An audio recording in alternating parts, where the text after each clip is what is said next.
day one, our promise has been to restore the dignity and pride of the good people of Oyo State, so that we maintain our mantra as the state of first, the pace-setter state. In all this time, we have prioritized our economy and taken steps that put us ahead of all other states in times of crisis. We have seen crisis and we have overcome them.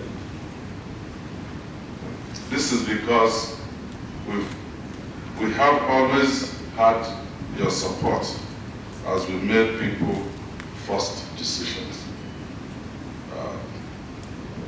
I always say to people, oh, they come around and say the State Assembly, they are rubber stamp. In as much as we have alignment on what we want to deliver for our people, what again are we fighting or dragging about? So we'll continue to maintain the cordial relationship between the executive, the legislative, and the judicial arms of government. Some have said we make populist decisions. Well, our decisions are not populist because they are not anti-elite or anti-establishment. I don't know if Dr. Morokola Thomas is here. He's here. Okay, Doctor, your job of political sensitization is cut out for you. So you have my total support to do that. We are pro-people because we know that the source of our mandate is the people. No Godfather except God the Father and the people of Oyo State. And that's why you're not having issues like in other states where Godfathers are fighting God's sons. That's not happening in Oyo State because there's no Godfather. The people have shown us that they believe in us. And that is why our internally generated revenue has continued on the path of growth without us increasing taxes. From the average of about 4.2 billion monthly in 2023, we have moved to an average of 4.95 billion for the first quarter of 2024. So let me take this opportunity to thank the good people of Oyo State, willing taxpayers of Oyo State. Each time we execute a new project, you all can proudly say you are part of this success because it's your money that is at work. Well, I'm here today to deliver the State of the State address. And I must start by acknowledging that it has been a tough year with untold hardships for our people. But as I've always said, our administration was built for times like this. Like the eagle, we rise. From accelerated development to sustainable development, we've always believed in taking a completely different state. This is why when fuel subsidy and the peg on the dollar was removed, while other states were busy distributing palliatives, we were thinking of short, medium, and long-term solutions. We came up with safer, sustainable action for economic recovery. The key word, sustainable actions. SAFER has various components, including a food relief package. Honorable Babajide, we're still subsidizing to almost about every month between 77 and 80 million. Give it to them. We pay for diesel, ensure the buses are on the road, and the vulnerables in our environment should pay half the normal fare. So that is still ongoing, and we're sustaining it.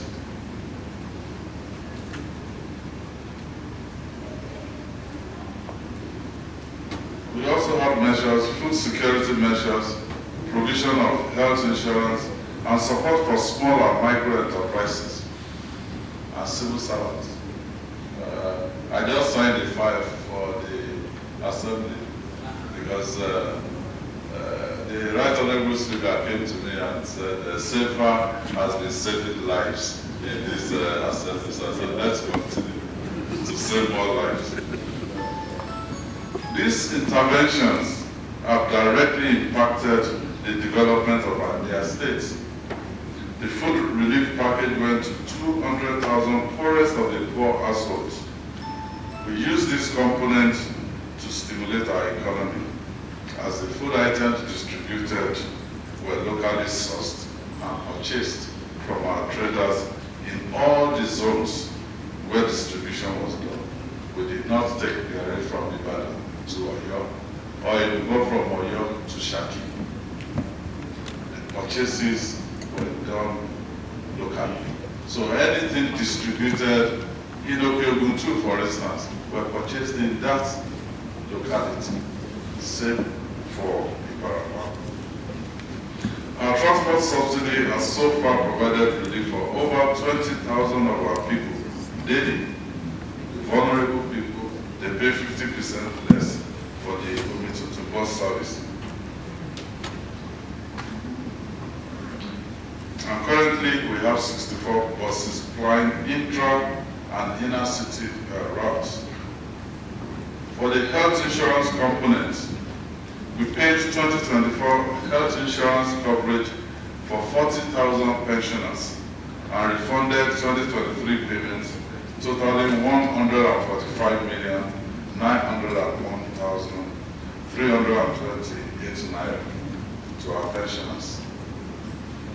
About 150,000 students in state-owned tertiary institutions and 84,000 vulnerable persons are also being enrolled in the Oyo State Health Insurance Agency scheme under SAFER. Our food security and business stimulation components were designed as medium to long-term solutions. For example, we disbursed 1 billion naira as low-interest loans to 3,525 smallholder farmers.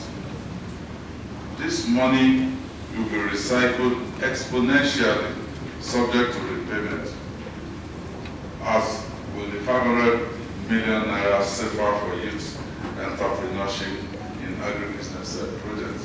That is 500 million naira for those youths that we sent to Nasarawa. Somebody mentioned it here. And, because we have put our money where our mouth is, others are joining in, they are pitching in.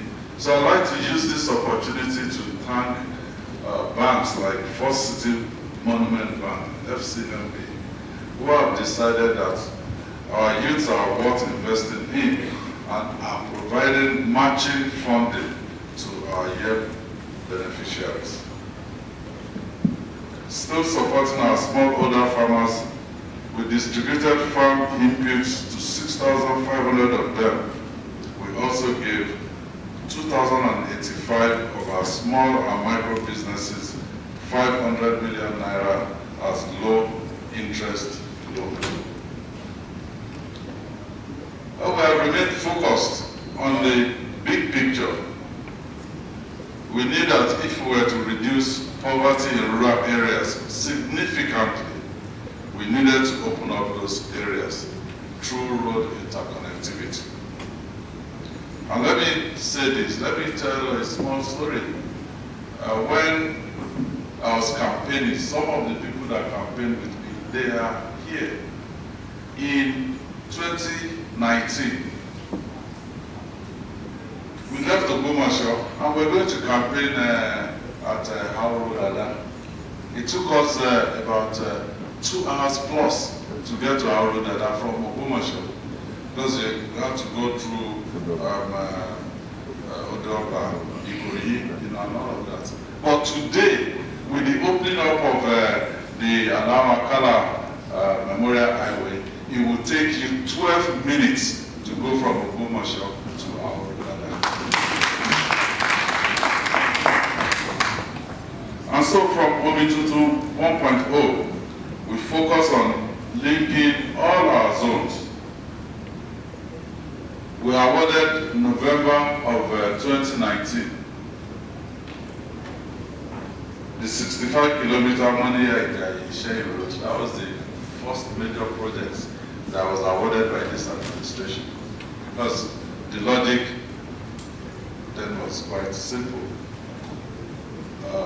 Okeogo is the place where is the food basket, is where farmers are. Well, I know PJ said for cassava is Ignago. I agree with him. So we have to link Okeogo to where you have the population, so that whatever they are producing out there, they can bring it here and sell, and then the cycle will continue. Despite COVID, we delivered that project by first quarter of 2021. And we're not building roads that will crumble within a year or two. They gave us a warranty of 20 years on all these roads that you have seen. So if a pothole develops on any of the roads within 20 years, it is at the contractor's expense. The state will not pay that. And that is why money that is saying now it's been over 3 years since we commissioned it. And I can still challenge anyone. If you see a pothole on that road, I owe you $1 million. Okay, $1,000. And then we started the 34.85 kilometer Oyo to Iseyin road and the 76.67 Iseyin Fakote Ogbomoso road. Our people bought into our new ideas for statewide development. And even before we completed these roads, they gave us an overwhelming mandate to continue in March 2023. Mr. Speaker, sir, honorable members of this House, I'm happy to report that all of these roads that I mentioned have been delivered, and even the majority leader said he's calling for security there because massively people are now using those roads to connect zones of the states. Well, we have done more. We also delivered the 12.5 kilometer challenge Odona Ilewe Elevo Apata road, a dualized road now renamed Theophilus Akinyele.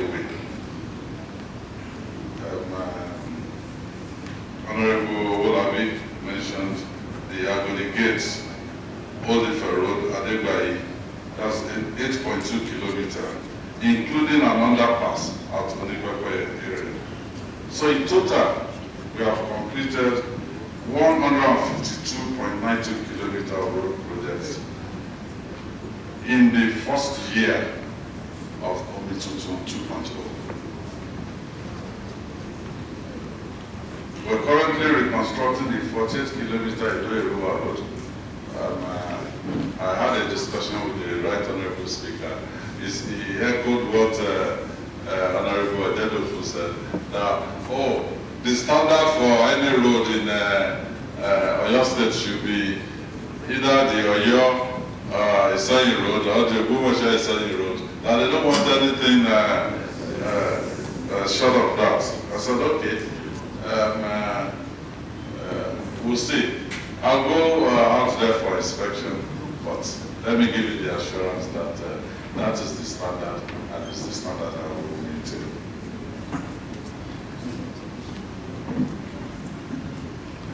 So the real impact of this road construction is that Oyo State is fast becoming a regional agribusiness industrial hub. At the Fashola Agribusiness Industrial Hub, which is located on the Oyo Isanyi Road, we are hosting agri-industries such as Freshland Campina, Wamco. And Wamco, they have 200 hectares out there for dairy production. We have the milking van, Agro Services Limited, who have 150 hectares, for maize cultivation and dairy production. We also have the RITA platform generative and Gossip Vegetative Limited with 100 hectares of cassava value chain development. With some of these things, some of these businesses, because people ask me, how much have we put into this? Because we believe government does not have any business, running businesses. These are private people. We will provide the enabling environment, and then private investment will come in. That way, it will become sustainable. If I go and, like the tractor hiring unit that we had before, they came to me asking for money, and I said, okay, tell me, give me your data for last year. They gave it to me, and I said, so if you were a private entity, what will you do? And I said, well, we'll have folded up. Okay, you will fold up, because if private businesses are not doing well, yes, they'll go bankrupt. But when government business is not doing well, you will use taxpayers' money either for bailout or subsidy. And we don't think that is what government money should be used for.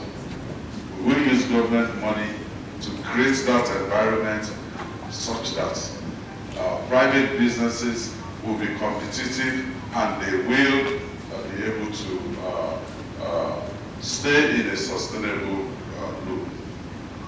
We also have E4 farms out there with 40 hectares for crop and dairy production. Brown Hill farms with 30 hectares for crop production and greenhouses. And Sigma Limited with 37 hectares for cashew production. And I'm meeting the Brown Hill folks tomorrow. They want me to come with them and harvest the first set of tomatoes from that farm. And that is going to ShopRite across the country. So, producers of brown sugar and molasses. And if you must hear, brown sugar is not produced anywhere in this country today. So Oyo State will start the production of brown sugar. It is being imported into this country today. So, Chief Adepoju told me, because he was with me at Fashola over the weekend, he's expanded his operations to include a 20-hectare sugarcane plantation at the Fashola Agribusiness Industrial Hub, gingered by the completion of the Oyo Isanyi Road. and the Adebayo Akara Memorial Highway. So these industries located in Fashola provide jobs for our local population. Our modest estimate is that the operations at Fashola will provide 1,500 direct and indirect new jobs and support to about 7,000 smallholder farmers. The current cumulative investment of the private sector in that hub is over 10 billion naira. This is expected to grow to 20 billion within the next year. We took a different approach to agricultural development, and we continue in this trajectory. Our Oyo State Land Tractorization Subsidy Scheme is designed to reach real farmers, and this is why we enlisted 123 extension officers in all 33 local government areas to ensure that our farmers have direct access to tractors. And there's no corruption in it. If you want to clear 10 acres, bring your money for 5 acres, and the state government will subsidize for the additional 5 acres. And it's not a government running any tractor unit. These are private people who go to them, pay, they will clear it. If we are successful, next year we repeat the same thing, and we keep growing the amount of land that we're cultivating in Oyo State. And for the distribution of farm inputs, we designed a data-driven distribution system that started with the biometric capture of farmers. It is on record that the World Bank saw our system and decided to adopt it as the NG Cares model, and that has been replicated throughout the country right now. So in the past year, we have distributed farm inputs to 2,573 smallholder farmers in 15 local government areas of the state. We continue to be first in policy formulation and implementation. So in October 2023, I signed Executive Order Number 1 of 2023 on the protection of mining communities against insecurity and exploitation in Oyo State into law. This is the first such law anywhere in Nigeria. First ever. With this executive order in place, mining communities in Oyo State can now better benefit from the responsible exploitation of solid minerals within the state. We have also used the state's special purpose vehicle, the Peseta Mineral Development Corporation, to acquire 23 new mineral titles. We are working on acquiring even more through the Oyo State Mineral Development Agency. Oyo State will continue to play a huge role in the sale and development of solid minerals in Nigeria. You are aware that the first international gemstone market in Nigeria is located here in Oyo State at Makinde local government area. So that validates Dickens' position. Makinde is the fastest growing local government area in Oyo State. To further support our plans to ensure our state benefits from the huge deposit of solid minerals, we are working on completing the head office for PMDC at Jericho in Ibadan. The structure, which will serve as an operational base for solid mineral mining development in Oyo State, is already at about 80% completion. Our fourth focus area for the economic development of our dear state is tourism.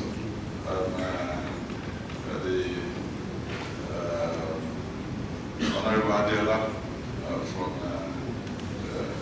Ishanyi Itesiwaju State Constituency spoke about tourism. Well, last April, we hosted the World at an international tourism summit, signaling our administration's readiness to foster partnership with the private sector. Our plan is to continue working to make Oyo State the destination for heritage, leisure, and agri-tourism through direct and indirect investments in the sector.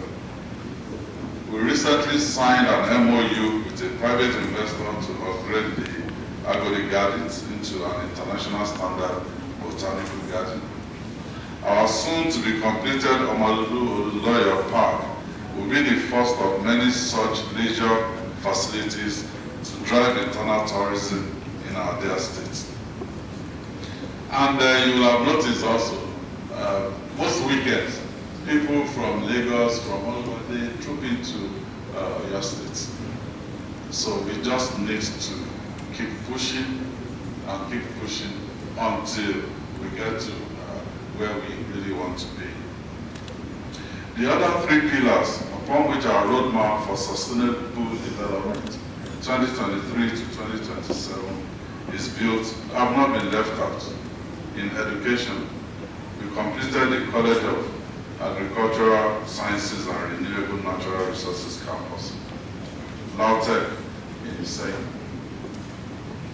We have also approved the recruitment of 7,000 teachers into Oyo State public primary schools and 100 caregivers. I think the quota is open. And 2 days ago, I approved also recruitment of 7,000 secondary school teachers. Remember, before this administration came in, no recruitment in that sector. We recruited, I think, about 5,000 teachers and 2,000 non-teaching staff, varying of it to 1.4. But now we're recruiting teachers for both primary schools and secondary schools in the state. Well, with your approval, Mr. Speaker, honorable members of the House, I appointed a special advisor on education intervention because you gave me the approval for special advisors. I think it was out of that approval, I appointed the special advisor on education intervention. He has been mandated to conduct needs assessment in public primary and secondary schools in the state to identify schools for infrastructural interventions. You will also recall that starting with the 2024 budget, we allocated 15 billion naira annually for infrastructural renewal, classrooms and basic infrastructure in public primary and secondary schools in Oyo State. This, along with consistent payments of the Universal Basic Education Commission, counterpart funds, will help us significantly reduce the infrastructural deficits in our public schools.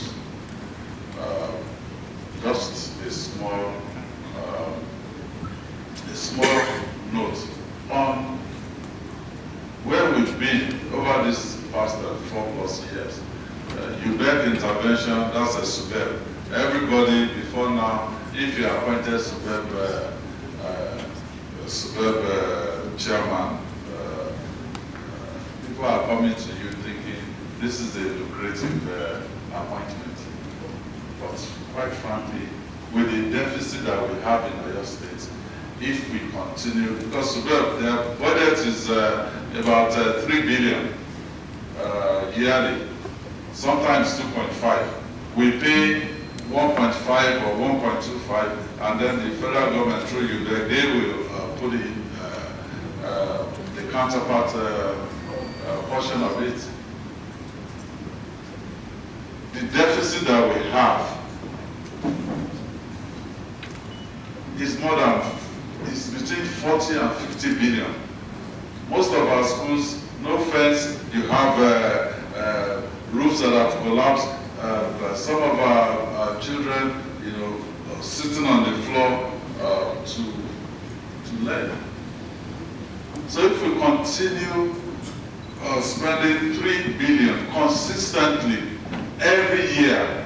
It will take at least 15 years to close the gap. And we're quite aggressive. We want to close this gap in 3 years, starting from this year. What that means is that we will spend 15 billion every year consistently outside of the UBEC superb intervention to close that gap. And we're starting with about 70 schools that have approved. Once our students go on holiday, by the time they come back for first time of the next academic year, at least 70 schools will be completely taken out of having any infrastructural deficit.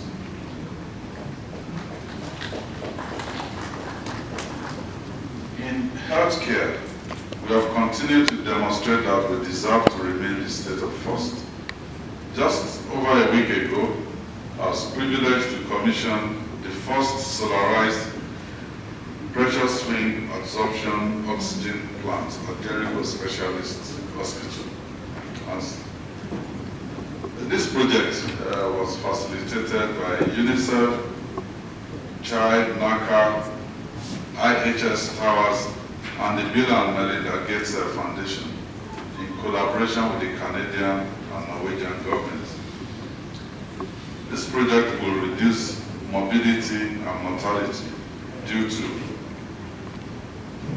hypoxemia in Oyo State by addressing the key barriers which limit access to high-quality diagnostics and medical oxygen delivery system in our health facilities. So in the first year of Obitu 2.0, we completed the upgrade of General Hospital Arima Ibadan and equipped 264 primary healthcare centers, including the ones upgraded under Obitu 1.0. And we will, I thought, and the local government. So, and the federal government takes, I believe, 52% of that money. So if 28% have suddenly gone up, what will happen to 52%? We're taking from the same pot. We have exchange rate problems, okay, Naira to dollar has gone to this extent. But the bottom line is you cannot fix those challenges except we become productive.